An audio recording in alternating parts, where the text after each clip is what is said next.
बच्चों, let's read the question. The question says, find out the false statements. A, each actin filament is made out of two F actins helically wound to each other. B, two filaments of other protein troponin also run close to F actin. C, in the resting states, a subunit of troponin inhibits the active binding sites for myosin on the actin filament. Question में हमें कुछ statements दिए हैं, हमें कहा गया कि हमें इनमें से फॉल्स स्टेटमेंट को चूज करना है. फर्स्ट स्टेटमेंट में कहा गया है कि एक्टिन फिलामेंट बना होता है दो एफ यानी कि दो फिलामेंटस एक्टिन से और ये आपस में हेलिकली वुंड होते हैं. स्टेटमेंट बी में हमें कहा गया है कि एक और प्रोटीन प्रेजेंट होता है विच इज ट्रोपोनिन, जिसके फिलामेंट्स एफ एक्टिन के पास रहते हैं. एंड स्टेटमेंट सी में कहा गया है कि रेस्टिंग स्टेज में ट्रोपोनिन का एक सब unit binding sides of actin को इनहिबिट कर लेता है ताकि मायोसिन उस पर बाइंड ना कर पाए. सो इन दिस क्वेश्चन हमारा की कॉन्सेप्ट क्या यूज हो रहा है? की concept for this question is contractile proteins in muscle fibres.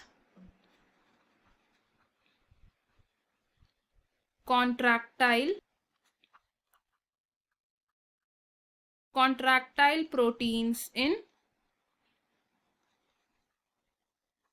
in muscle fibre. तो मसल फाइबर में मेजरली हम दो तरीके के कॉन्ट्रैक्टाइल प्रोटीन्स को ऑब्जर्व करते हैं which are actin and myosin. तो एक्टिन क्या है? एक्टिन होता है हमारा एक थिन फिलामेंट और मायोसिन होता है थिक फिलामेंट. अगर बात करें पहले एक्टिन की, तो एक्टिन किससे बना होता है? एक्टिन बना होता है दो फिलामेंटस एक्टिन यूनिट से made of two F actins और F यानी कि filamentous और एक F actin क्या है? F actin होता है polymer of globular actin. तो each F actin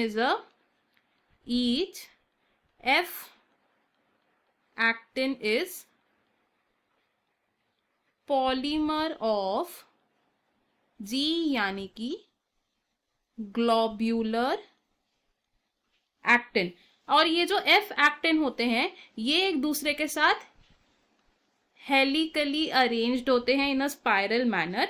अब F एक्टिन के पास एक और प्रोटीन की स्ट्रैंड रन करती है और ये प्रोटीन कौन सा? It is tropomyosin. तो ट्रोपोमायोसिन क्या है? एक ऐसा प्रोटीन है that runs close to actin filament. Tropomyosin में ट्रोपोनिन की रेगुलर डिस्ट्रीब्यूशन होती है. Troponin is distributed. अब रेस्टिंग स्टेज जब होती है मसल फाइबर की, इन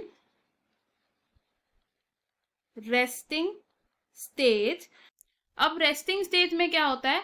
जो ट्रोपोनिन होता है ये मास्क कर देता है यानी कि ये इनहिबिट कर देता है एक्टिन की बाइंडिंग साइड्स को. तो ये क्या करता है? Masks the active binding site of actin filament. और ये बाइंडिंग की होती है जिससे कि मायोसिन बाइंड ना कर पाए to the actin, to inhibit the binding of myosin. तो हमारे पास अब जो स्टेटमेंट्स दी थी, अगर हम वो स्टेटमेंट्स देखें तो हमारी जो फर्स्ट स्टेटमेंट है this is a true statement. Second statement हमारी रॉन्ग है बिकॉज जो दूसरा प्रोटीन होता है वो ट्रोपोनिन नहीं होता है, जो दूसरा प्रोटीन है इट इज ट्रोपोमायोसिन. और जो स्टेटमेंट सी है ये भी हमारी करेक्ट है. तो इन दिस क्वेश्चन हमारी इनकरेक्ट स्टेटमेंट क्या है?